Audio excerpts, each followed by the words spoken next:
Alright guys, so I'm just going to do a super quick review of the Vargas turbo inlet install on my 2016 Audi S6. This has the RS7 turbos, and I ordered these about 2 months ago, I'd guess probably like early January, maybe late December. Got them about a week ago, tore everything apart, pulled the old inlets off, and then I tried to put these on. Now I'm experiencing some issues. I've tried to reach out to Vargas, but not getting a response. And then after I started to experience the issues, I reached out on Facebook. There's a S6 group, and there's a number of different people who've had similar issues. And so I came across a couple of ideas or ways that we can get around it with it, but it's less than ideal. So walking through really quickly why these are a challenge. So first, passenger side seems to fit okay. There's a decent amount of clearance underneath. It has a bit of a gap from the manifold, which is kind of nice. It doesn't tuck up too tight. There's probably about a finger width between the pipe and the manifold. That's nice that they didn't put that right there.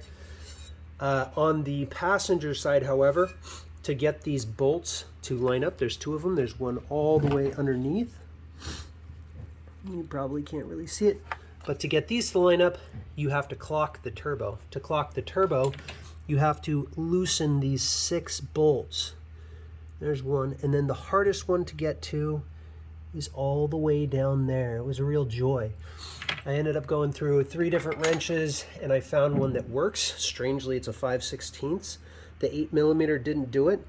I had to get the ratchet end because there's very little room to move it back and forth.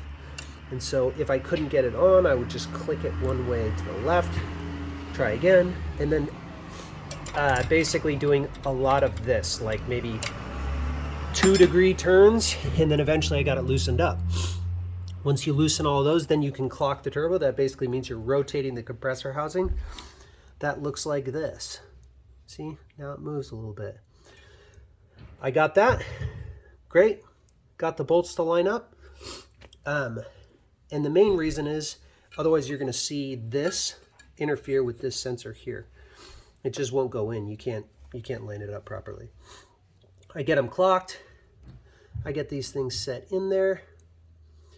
Let's see how low I can go. One of the nice things about these is it really crushes this tube down here. I think this is part of the PCV system. Not awesome.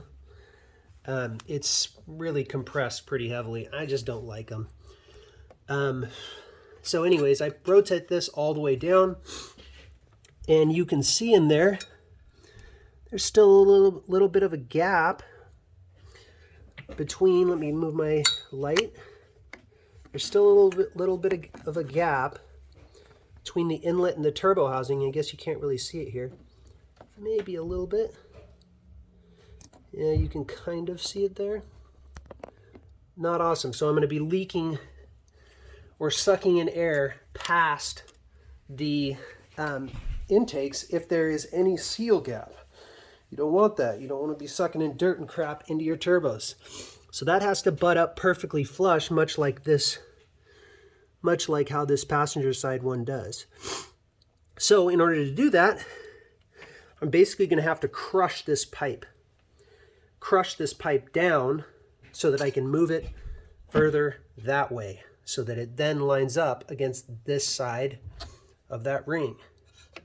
So that's another modification that I'm going to have to do. I'm going to have to crush this down. Now, the other thing that I noticed too when I finally got the turbo, those bolts loose and got the turbo clocked, when you put the throttle bodies back on, this valve right here goes directly into this sensor. It goes directly into that sensor. So there's really no way to run a hose off of that tube because it's just going to plow right into this. I looked at this for a little bit and thought about it. Thought, well, maybe I can relocate this. Maybe I can do something funny here.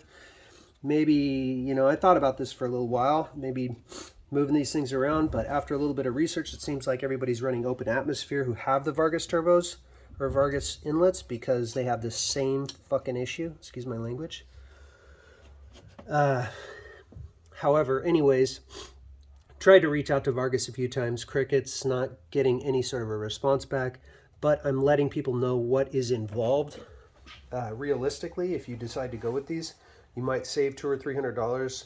Silly Rabbit has like $800 or $900 ones. I thought that was a little obscene for aluminum pipes. It's a pretty simple design, but after I got them, I realized that they're actually billet. This section here is cut from billet, so there's some CNC work in here, and that kind of explains the inflation in price.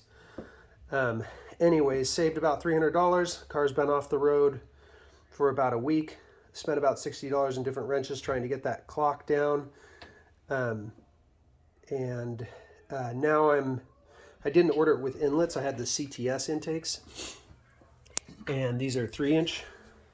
So I got some 3-inch couplers over there.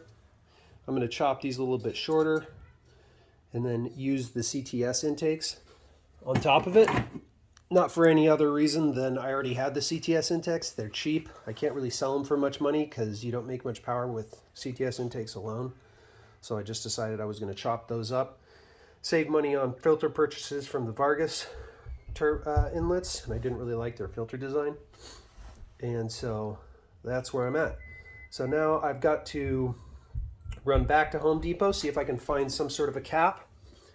I went there earlier today, thought I got the right size, turns out it's not. So again, second trip. Many hours into this, what should have been a very simple job, simply because of poor QC, poor design. Anyways, if you decide to go with Vargas, best of luck. This is what you should expect. And feel free to reach out to me with any questions if you do decide to take that route. Thanks. Bye.